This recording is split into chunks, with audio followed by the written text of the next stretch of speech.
दर्शक साथीहरू नमस्ते अनि हार्दिक स्वागत छ तपाईहरूलाई हाम्रो यस युट्युब च्यानलमा। यदि तपाईहरू नयाँ हुनुहुन्छ र हाम्रो यस युट्युब च्यानलमा जोडिनु भएको छैन भने कृपया हाम्रो यस युट्युब च्यानललाई आज पनि हामी सब्स्क्राइब गरी जोडिनु होला। 322 को रिभ्यू भाग लिएर आएका छौँ। बुन्टी सिरियल 322 भागमा के भयो र आगामी हप्तामा आउने एपिसोडमा बुन्टी सिरियलमा के हुनेछ त्यसको बारेमा पनि हामीहरू साथीहरू अब भने बुन्टी सिरियल 322 भागमा के भयो त्यसको बारेमा चर्चा गरौँ है त। साथीहरू ती भुन्टीका चण्डाल ती दियोर र सासूले भुन्टीका सोझा बाउआमालाई कतिसम्म दुःख दिएका होलान् त। बिचरा ती सोझा बाआमालाई रुखमा बाँडेर अनावश्यक टर्चर यातनाहरू दिएका छन्। कति दिनसम्म भोकै राखेर यातना धम्की दिँदै रुखमा बाँडेर राखेका छन्। भुन्टीका दियोर र सासू कतिसम्मको लालची होलान् त। धन्न त्यही समयमा भुन्टीकी मिटिनी सुकुमाया त्यही बेलामा पुग्छिन् र भुन्टीका बाआमालाई त्यहाँदेखि बचाएर लिन्छन् र भुन्टीका सासू र दियोरलाई पनि प्रहरी चौकीमा पठाउँछिन्। साथीहरू के अब चाँडै नै भुन्टीका सासू र दियोर छुट्लान् त।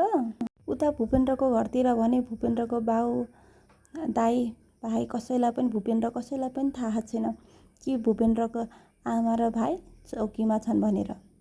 भूपेन्द्रको बाबाले फोन गरेर भूपेन्द्रको ठुलो दाइलाई फोन गरेर भूपेन्द्रको आधा सम्पत्ति अब भुन्टीको नाममा गरिदिनुपर्छ, यस्तो झमेला समेटेर बस्नु हुँदैन भनेर भुन्टीका दाइलाई फोन गर्छन् र भूपेन्द्रलाई फोन गर्छन्।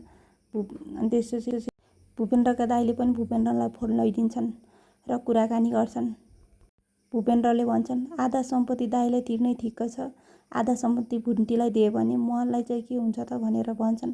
के गर्नु त अनि पहिले भुन्टीलाई माया गरेर राखेको भए आज यो सब हुन्थेन भनेर भुन्टीका बाउले भूपेन्द्रलाई सम्झाउँछन्। भूपेन्द्रको गर्लफ्रेन्ड भने भूपेन्द्रकै साथमा छिन्।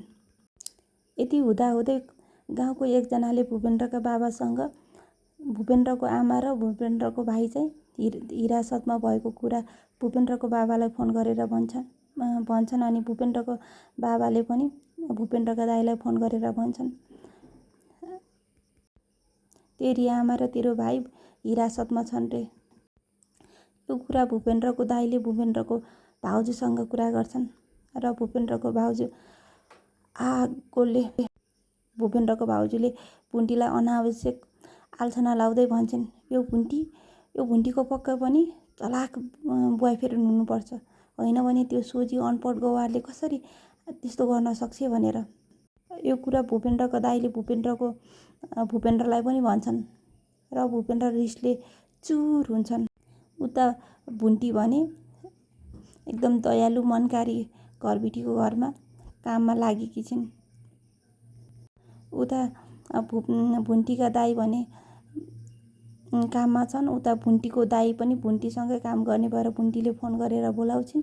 भुन्टीको भाउजू भने आफ्नो माइतीमा गएर आफ्नो बाबासँग पैसा लिएर भुन्टीका दाइलाई झुट बोलेर म जब गरेर पैसा लिएर आएको भनेर झुट बोल्छिन्।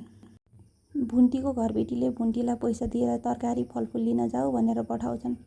त्यही समयमा भुन्टीलाई मन पराउने एकजना केटा पनि भुन्टीलाई भेट्नलाई आइराखेका हुन्छन्।